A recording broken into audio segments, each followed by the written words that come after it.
Hello everyone, it's Jamal Thomas. Welcome to the Progressive Soapbox. So let me make sure I am up. I am seeing green. Yes. I have to be honest, I am fatiguing. I didn't sleep at all last night.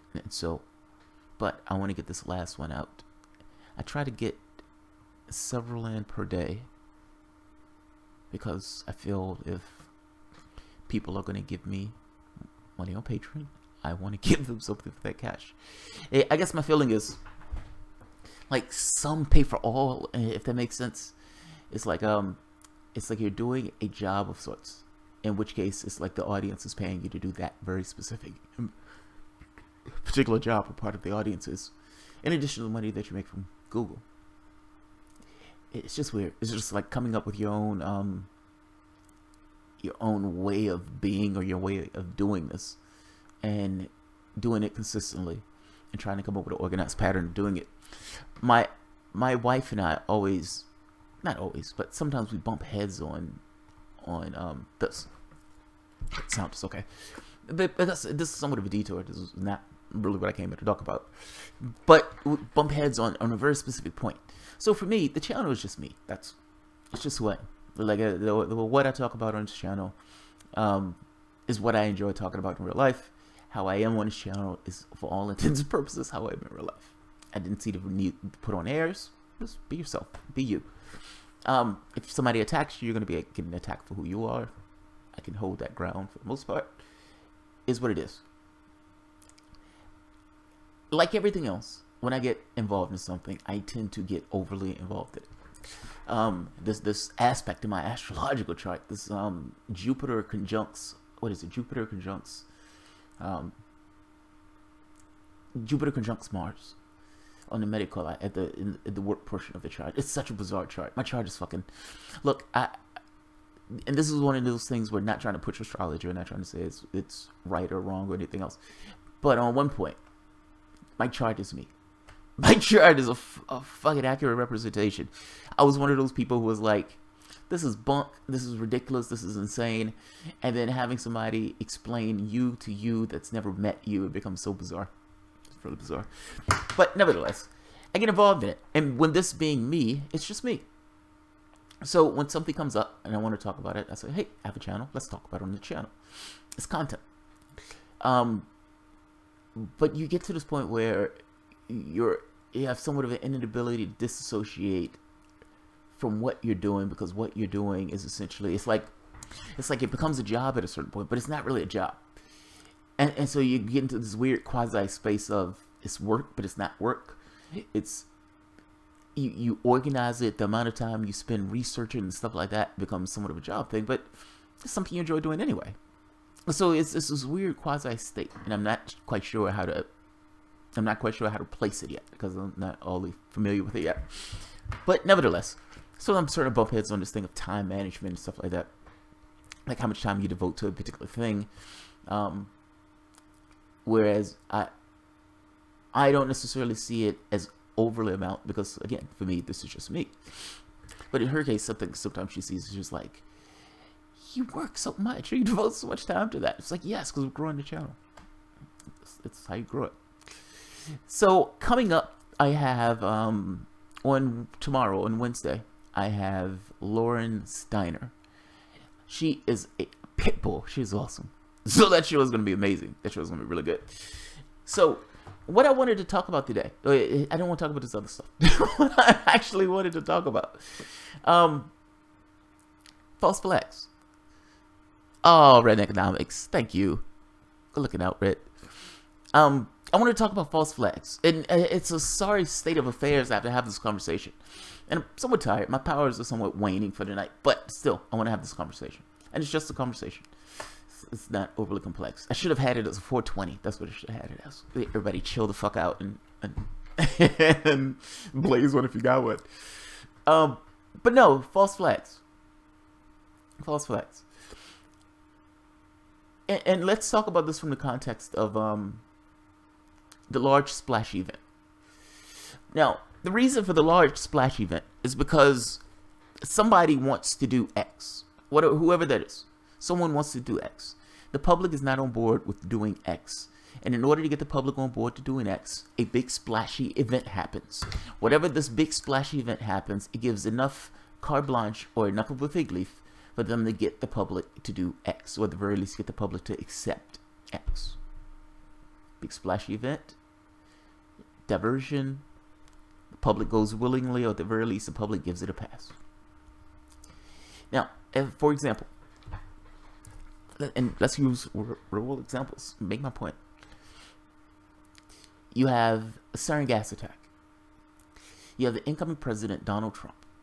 And Donald Trump says, oh my God, dead babies. In fact, I can show the video. Donald Trump comes out and he's heartbroken by the dead babies. Let's take a look. When you get into the gases, especially that, it was very disappointing to see.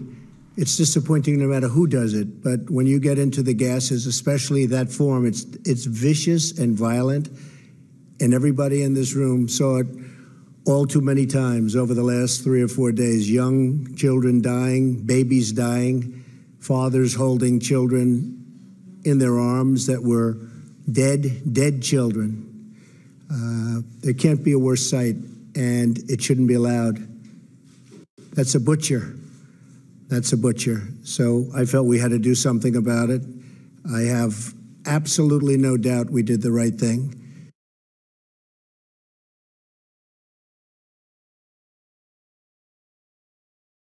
Okay, so that's Donald Trump after he Syrian strike, talking about the dead babies.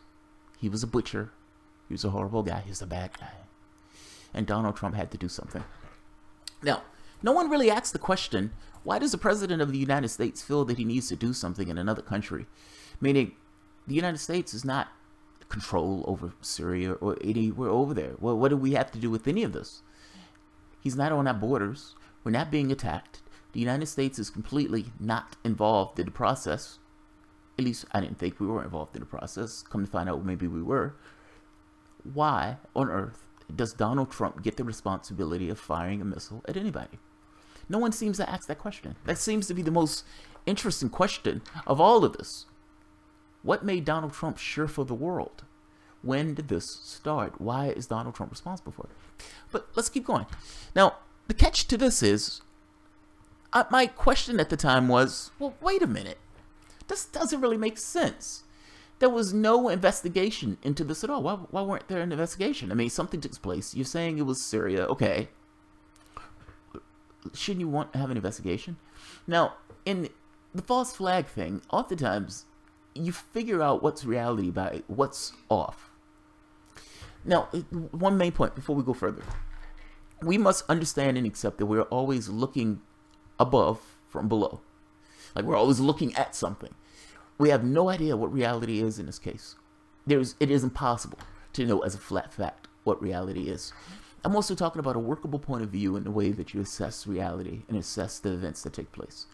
And in this particular case, this particular point, or this particular case and example that I'm using, this sarin gas attack that supposedly took place. Donald Trump comes out, they said a sarin gas attack has taken place. They immediately blame Syria. They immediately pivot from blaming Syria to accepting, as if it was a flat fact, word of God, that Syria was responsible for it. The moment that they've accepted as a flat fact that Syria was responsible for it, they now need to take action. They've never established the first 2 points. They never had the investigation. They immediately pivoted from, there was a sarin gas attack, Syria did it, we need to attack Syria. That was a quick pivot within a few days. The fact is, the moment that you start challenging this and like, wait, shouldn't you have an investigation to see who did it? I mean, after all, the sarin gas was used 50-something times by ISIS members. In fact, don't take my word for it. Let's see. Where is it? No. Right here.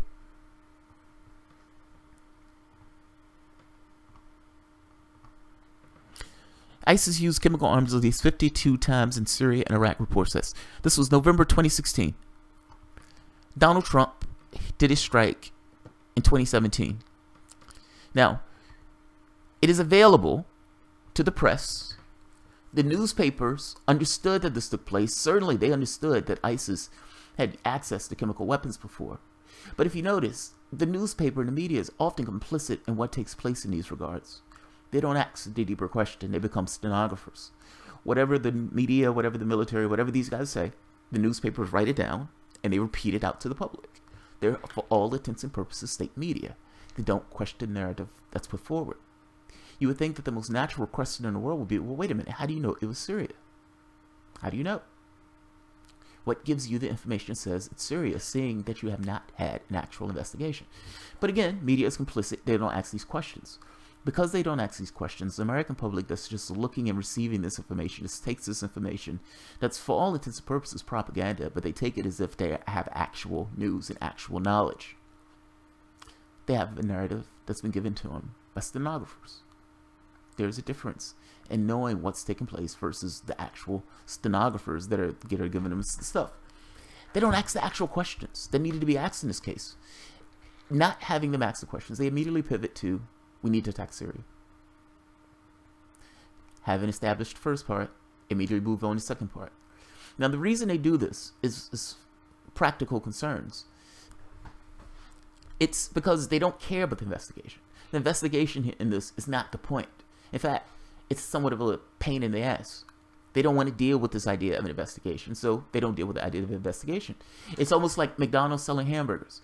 The goal in the process is to get the cash. McDonald's sells hamburgers purely because it wants money, not because it wants to make an awesome fucking hamburger. Ultimately, they give you the least like hamburger that you would take, because that's the way they can make the most amount of their profits. Meaning, the happiest quotient of how nutritious am I going to make this hamburger? How good am I going to make this hamburger? I just need to make it good enough and taste good enough for him to eat it with the lowest quality that I can possibly give and get away with it. Maximize my profit. But the goal in this is not the hamburger. The goal in this is the money itself.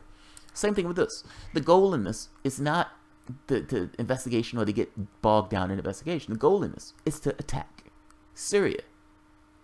The CERN gas attack was a pretext that was used in order to come up with the attack. The American public was against the gas attack. They were against the United States attacking them during the Obama term. They would have been against them attacking them randomly and investing us further into that country under normal circumstances. But oh, there's the CERN gas attack. Oh, the dead babies. The dead babies. Dead babies. Did I say dead babies enough? Did I say dead babies enough? So, you come up with a reason, you pretext, you pivot, and you attack. You don't waste time on investigation because investigation doesn't matter to you. You immediately come up with, establish it, and attack. And that's exactly what he did. Now, part of the reason that you knew the story was bogus was because of the propaganda that was being used into it. Right off the bat, they didn't care about the investigation. Anybody who honestly wanted to know what took place would have had the investigation. I can't necessarily know everything that's taken place, but what I can do is line up what somebody would do if they were actually doing what they said they were going to do. Meaning, if this takes place, if you really care about what took place, you had an investigation. The investigation is the thing that gets across that the person cares about what takes place. They want to actually get to the bottom of what happened. If you don't want to have an investigation, why don't you want to have an investigation? Why? Is it because the investigation doesn't matter? This is kind of what I'm talking about when I'm talking about peeling through the layers of the case and the things that they're saying and how those things line up with the world itself. And just to be clear, also, the person who's hollering about the dead babies, even that needs to be interrogated. Does he really care about the dead babies? I mean, the guy who is locking these people out of these countries that he calls shithole countries, beyond that, Donald Trump has a lot of dead babies on his conscience. Those dead babies didn't seem to bother Donald Trump. Why does this particular dead baby bother Donald Trump? What I'm getting at is Donald Trump is using this thing of a fig leaf of, the dead babies. It was horrible. He was a butcher. But why doesn't Donald Trump care about his own dead babies? Meaning, if Donald Trump is so moved by this, if this thing is I've got to do something about this. His conscience seems pretty okay with his own dead babies, the many, many dead babies that are already on his conscience. Let's take a look at this. This is United States air wars under Trump, increasingly indiscriminate, increasingly opaque. Lack of transparency over looser rules of engagement is a hallmark of the administration, writes Julian Borger. The escalating air war in Somalia is part of a global pattern of an ever broader and unfettered use of air power that has its roots in the Obama administration, but which spurred on and expanded under Donald Trump. In the first year of the presidency, Donald Trump has gone out of his way to claim credit for defeats inflicted on Islamic State, attributing it to loosening of constraints on its generals. I totally changed the rules of engagement. I totally changed our military, the president said in October. Now, Iraqi soldiers suffered terrible casualties fighting ISIS in East Mosul, and the commanders complained it took too long for the United States-led coalition to assist them from above. The rules were consequently relaxed to allow more junior officers on the battlefield to call instant air support. They stayed that way as for the battle for the ISIS redoubled in West Mosul got underway in February 2017. After its fall, it was turned to Raqqa, the ISIS stronghold. Trump inherited the looser rules and claimed to relax them further, urging his generals to intensify the onslaught to ISIS and Al-Qaeda. According to statistics compiled by Air Wars Watchdog Group, there were nearly 50% more casualty airstrikes in ISIS and in Syria in 2017 compared to the previous year. Civilian deaths rose by 215%. The coalition, almost all United States planes, dropped 20,000 bombs on Raqqa. By the end of the 5-month campaign, 80% of the city was declared uninhabitable by the UN. 1,800 civilians were thought to have been killed. Air Wars estimate that 1,400 of those deaths were caused by coalition air and artillery bombardment. So I'm stuck with another problem, or another lie. Trump doesn't care about dead babies. Clearly he doesn't care about dead babies. So him using dead babies is purely just a propaganda ploy in order to create, again, more reason or more justification of pretext. We had to do it. We didn't want to do it. We had to do it. We had to do something. What was I going to do? Just stand by and allow them to do this with these dead babies? Dead babies? I need to keep saying dead babies. I'm saying Trump doesn't care about dead babies. He already has a bunch on his conscience. And beyond not caring about dead babies, you didn't wait for an investigation, meaning you didn't care about the investigation. And the pivot was immediately to hit Syria. All of this was immediately to hit Syria. The story was suspicious from the get-go, and eventually it just outright fell apart. So this is Mathis. Now Mattis admit there was no evidence that Assad used poison gas on his people. Lost in a hyper-politicized hullabaloo surrounding the Nunez memorandum and the Steele dossier was a striking statement by Secretary of Defense James Mattis that the United States has no evidence that the Syrian government used the banned nerve agent sarin against its own people. Now, the president early on, like I just showed you, was talking about dead babies. Mattis just comes out and says, look, we don't know who did this because we never did the investigation, because the investigation didn't matter. It didn't care. You could literally have detected that that was somewhat of a false flag in motion just from the way they were behaving. Now, no, there's no way for you to know as a flat fact, but like I said, there's no way for you to know any of this as a flat fact. Ultimately, at least in this very specific case, looking at the behavior of the people involved and looking at the way they're using the evidence, the way they're pivoting in their conversation, gets across that something is somewhat shady here in the way they're going about their affairs. And beyond that, if they're coming up with a reason to attack somebody else, be doubly skeptical. They're looking for pretext. If your country is going to come up with a reason to attack somebody else, they need to have a damn good reason to do so. In this case, they're creating and the manufacturing of pretext. Oftentimes, when you look at one false flag after the next, it was the manufacture of pretext that was in order to do something else. So the Vietnam War, the Gulf of Tonkin was getting to Vietnam. The Spanish-American War was essentially to get into these other regions like Cuba and those countries from Spain. Let's go earlier. Libya, this idea that Gaddafi was going to murder all these people, the United States was paying terrorists in order to create this kind of uproar in that country. The Cuban Missile Crisis, looking for a reason to go into Cuba that wouldn't trigger a war immediately, talking about Guantanamo, one of the Kennedy brothers, talking about Guantanamo. Another case is CIA. There are a ton of these. Like, there are a list of these things. The governments behave this way in order to do other things. When the public does not want to do something, they entice the public to do something by giving it a reason, by creating this big splashy event to try to compel behavior. This is Seymour Hersh. I've shown this one before, but it kind of brings the point home. Barack Obama did not tell the whole story this autumn when he tried to make the case that Bashar al-Assad was responsible for chemical weapons attack near Damascus on August 21st. In some instances, he omitted important intelligence, and in others, he presented the assumptions as fact. Most significant, he failed to acknowledge something known by U.S. intelligence community, that the Syrian army is not the only party in the country's civil war with access to sarin, the nerve agent that the United Nations study concluded, without assessing responsibility, had been used in the rocket attacks. I showed you the article before showing that ISIS had used chemical weapons at least 52 times in Syria and Iraq. And all of this was known at the time that Donald Trump did that strike. They didn't care because it wasn't important to them. This is kind of what I'm getting at. When you're interrogating a story, you're trying to make a determination of whether what they're telling you is true or not. Except that you can never know as a flat fact what's true. But that's true in most situations. The only thing you can really go by is, does their story comport with reality, and does it comport with the way people would ideally behave in certain situations? Some of those things, there's no way for you to know. So don't misunderstand me. There's certain behavior that you just wouldn't necessarily be able to pry into and understand. You don't have the workable point of view. But in cases that make sense, like, did Syria release the gas? Why would they release the gas? What do they have to gain from releasing the gas? It doesn't really make sense that they would release the gas. All of these are lagging questions, and yet these are questions that the media, for the most part, don't ask. You, as an individual, would need to take that responsibility of asking those type of questions of, is there a reason for them to do this? Why are they doing this? What's the gain out of this? Who gains out of this?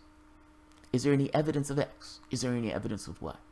You, for the most part, will have to take on the responsibility of being more inquisitive, more skeptical, at times even more cynical, depending upon what they're trying to get you to bite and what they're trying to get you to eat, or for that matter, to accept. They attacked Syria for no reason, at least not reason from the overt standpoint. They want Bashar al-Assad out of that seat, and they wanted to do anything they could to get him out of that seat. Obama wanted to have those military strikes because they wanted to make it easier to get Assad out. In the same way that they were able to destroy Libya, they wanted to do the exact same thing to Assad. Russia, in that case, just so happened to prop up the Syrian government, preventing the United States from being able to topple that government. We've been paying terrorists to destabilize Syria in the same way that we're paying terrorists to destabilize Libya. When the news report is giving the information, the news report is just acting as stenographers, and they're not necessarily giving you the wider context of events that's taking place. One case after the next, when they're giving information, they're relaying it in a way that's somewhat biased. Now, that's not technically a false flag, but the technique, for the most part, is the same. We're giving you a picture of the world that is not true, that would allow us to go about our affairs the way that we're going about our affairs. Because if we told you the truth, you would be horrified, and you will run away with your hair on fire. My point is, in this particular case, in the big splashy event, being aware or looking and piecing through what they're saying and come to this idea of what's most likely true, what's most likely not true. Understand, there are real events that take place in the world, and you can't get to the point where everything is a false flag, everything is fake, everything is... That doesn't really get you anywhere. I mean, ultimately, what you're looking at is what is more likely than not true, and does their story comport with reality? Now, there's a problem with this particular type of analysis because people have different ideas on what reality is. It's fair enough. That becomes so much subjective. But nevertheless, that's all you got. There's no other filter that you have in this case. I mean, ultimately, you're left with your media, which is essentially monetized reality, and you're left with politicians, all of them, with something that they want to get out of you, or something that they want to do, or something that they want to get past. You're stuck with skeptical or cynicism. Skepticism or cynicism. The other part, and you can even call this part 2, doesn't matter. Like, there's some events that take place that shouldn't matter. Yes, the public will react to these things. Should it matter? Meaning, should you automatically react to these things?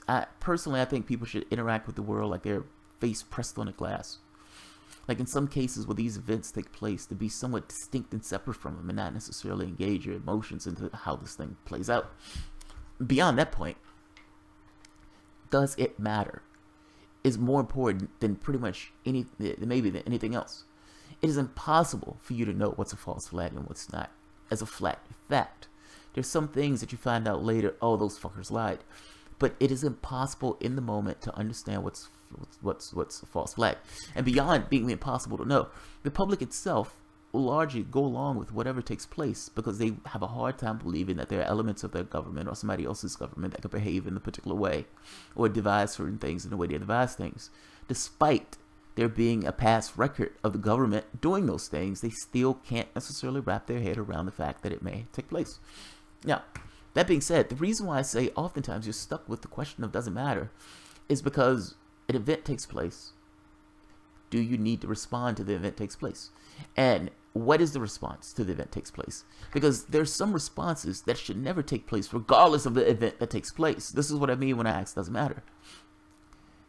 There should never be a situation where you have cops being able to declare somebody mentally ill, in which case the cop can just detain them randomly. What the hell? Why would you allow legislation allow such a thing to take place?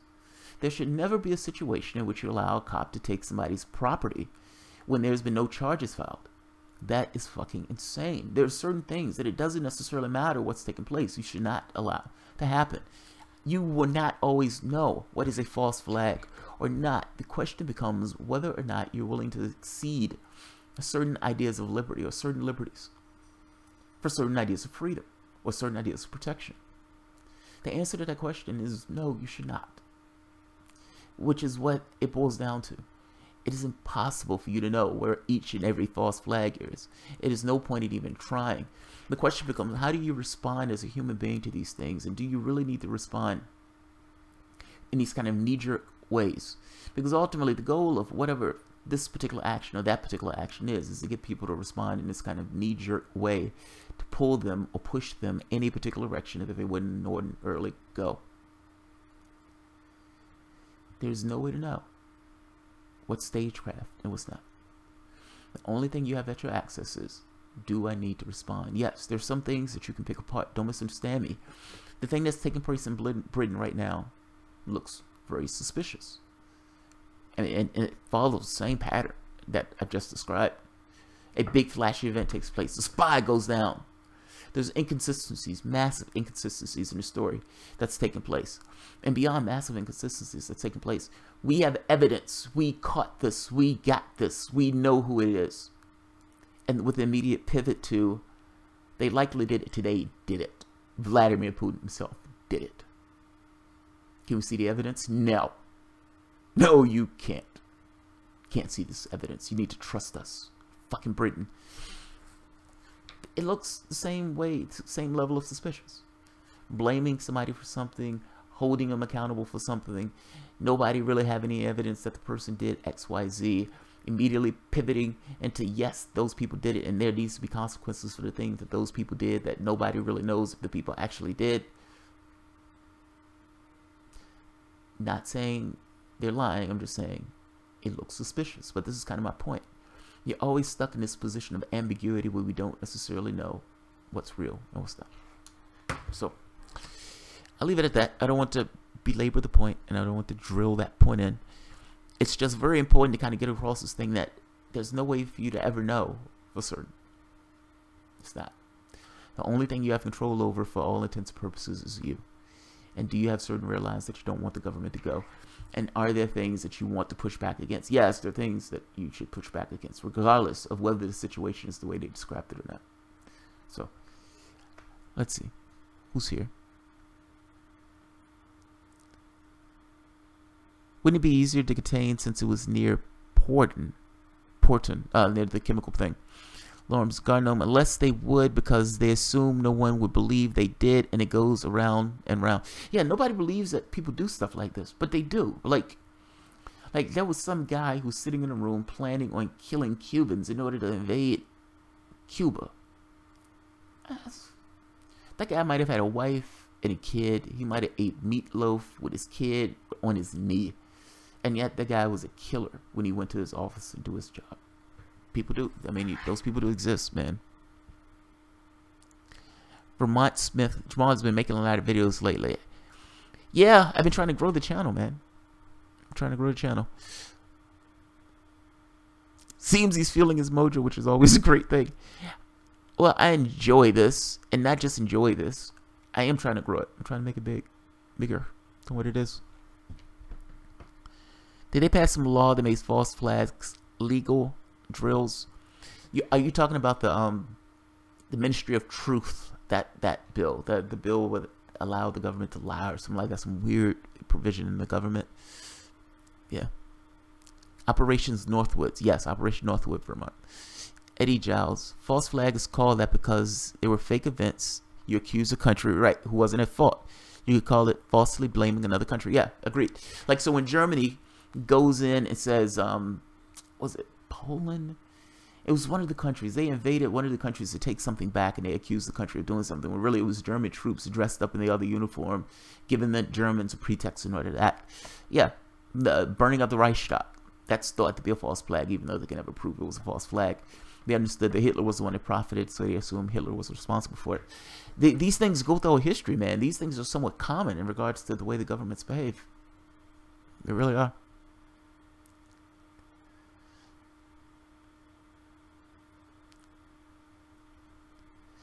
Moni G, yes. When was that, Jamal? What do you mean? When the polls? Yeah, Pat.